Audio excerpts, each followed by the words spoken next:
Quais são, afinal, os fatores de riscos das doenças cardiovasculares? Essa é uma pergunta muito frequente que eu recebo nas minhas redes e também dos meus pacientes do consultório. Eu queria trazer para vocês aqui, esse ano agora faz mais de 20 anos que eu me formei, e eu queria trazer para vocês uma releitura dos fatores de riscos das doenças cardiovasculares.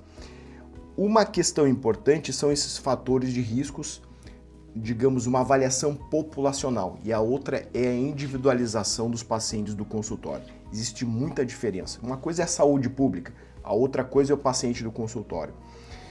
Primeira questão fundamental é nós entendermos o que são fatores de riscos. Os fatores de riscos das doenças cardiovasculares são algumas características e alguns hábitos que aumentam o risco das doenças cardiovasculares. Então, muito importante, não existe risco zero e não existe risco 100%. Mesmo aquela pessoa que é diabética, que fuma, que tem um estilo de vida completamente inadequado, vai ter um fator de risco de 100%. A gente consegue avaliar uma tendência, né?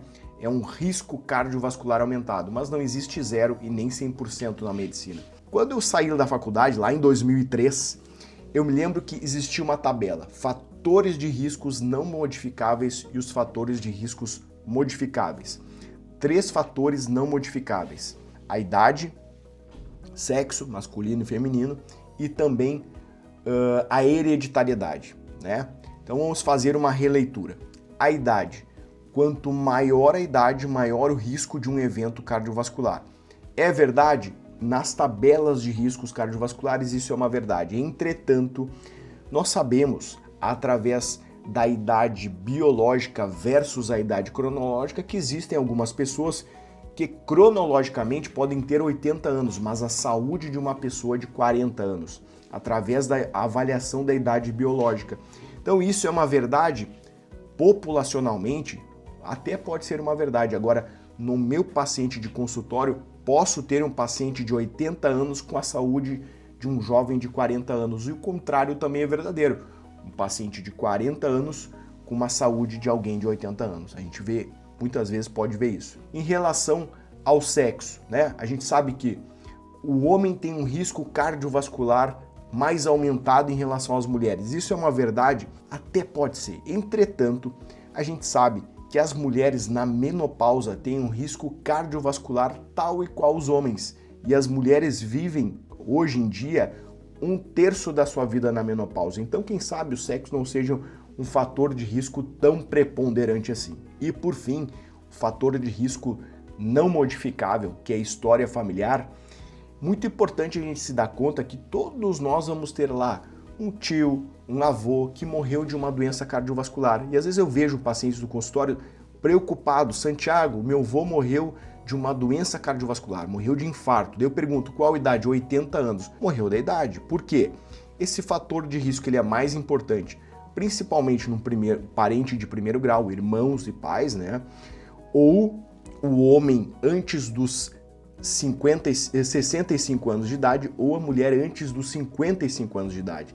Então, um avô que morreu de 80 anos não necessariamente vai ser um fator de risco para aquela pessoa. Além disso, o que a gente sabe hoje através da epigenética é que genética não é sentença. E muitas vezes, através de um estilo de vida saudável, nós conseguimos silenciar aqueles genes que não são favoráveis. Então, aqueles fatores de risco, idade, sexo e a hereditariedade, não necessariamente não são modificáveis. Eu queria fazer então essa releitura desses fatores de risco. E agora falando dos modificáveis, né? Diabetes, glicose acima de 126. Muitas vezes eu vejo pacientes no consultório com uma glicose de 110 e acham que está tudo bem, porque afinal de contas não são diabéticos, ou uma glicose de 99. Antigamente, quando eu não dosava a insulina, eu não conseguia fazer essa avaliação. Mas mais importante do que dosar a glicose, dosar a hemoglobina glicosilada ou glicada, que avalia a glicose dos últimos 3 meses, nós devemos dosar a insulina, que nós conseguimos antever anos se aquela pessoa tem uma tendência a se tornar diabética ou não. Então, como eu falo, em termos de saúde pública, dosar a glicose e avaliar diabetes pode ser importante, mas individualmente no meu paciente de consultório, eu tenho que saber como que está a insulina dele, né? Falando agora de colesterol aumentado, a dislipidemia, é considerado um fator de risco, né? Hoje em dia é muito mais importante que um colesterol aumentado, que contribui pouco para o risco cardiovascular. Eu avalio no meu consultório o HDL, eu avalio os triglicerídeos, a gente pode dosar apolipoproteínas, a lipoproteína A, LDL oxidado, dá para fazer uma avaliação muito mais individualizada e pormenorizada do colesterol. Então, o colesterol total aumentado contribui muito pouco para o risco cardiovascular. Agora falando da hipertensão, daí sim, a hipertensão, os nossos vasos foram feitos para manter ali uma pressão até 120/80. E uma pressão aumentada contribui sim para o risco cardiovascular, porque ela acaba lesando o endotélio, que é aquela camada que recobre nossos vasos. Então assim, nós temos que fazer de tudo, usar suplementos, controle de todos os fatores para manter a pressão adequada. Sedentarismo. Fundamental, porque o exercício físico contribui para a nossa saúde muscular. Cada vez mais vocês vão ouvir falar que a saúde muscular é fundamental para a saúde. Controlar obesidade e sobrepeso é coisa do passado. Cada vez mais nós temos que nos preocupar não apenas com sobrepeso e com obesidade. Isso é doença, mas nos preocuparmos com a saúde muscular, construirmos músculos para envelhecermos com saúde, para termos uma longevidade com dignidade. Falando agora do sobrepeso e da obesidade.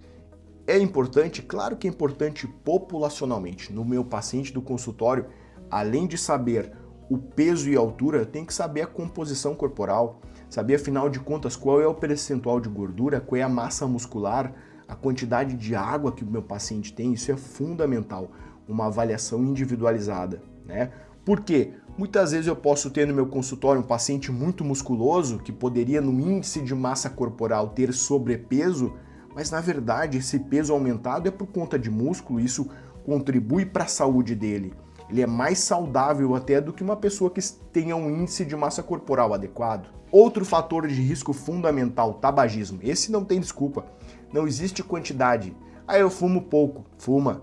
E o risco do tabagismo é um risco cumulativo, é um risco ao longo dos anos, né? Também a bebida alcoólica. A gente sabe que aquela pessoa que ingere álcool frequentemente ou numa quantidade excessiva, né? Bebe poucos dias, mas quando bebe muito, né? Bebe uma garrafa de vinho, vou dar um exemplo. No final de semana eu só bebo uma garrafa de vinho, mas é num dia. Não dá nem tempo pro fígado metabolizar aquele álcool. É um fator de risco das doenças cardiovasculares. Então, através desse vídeo, eu trouxe para vocês uma releitura dos fatores de riscos das doenças cardiovasculares e como que eu abordo esses pacientes do consultório. Conta para mim nos comentários se ficou uma dúvida e se para você faz sentido tudo isso que eu falei. Fica aqui meu grande abraço e até o próximo vídeo.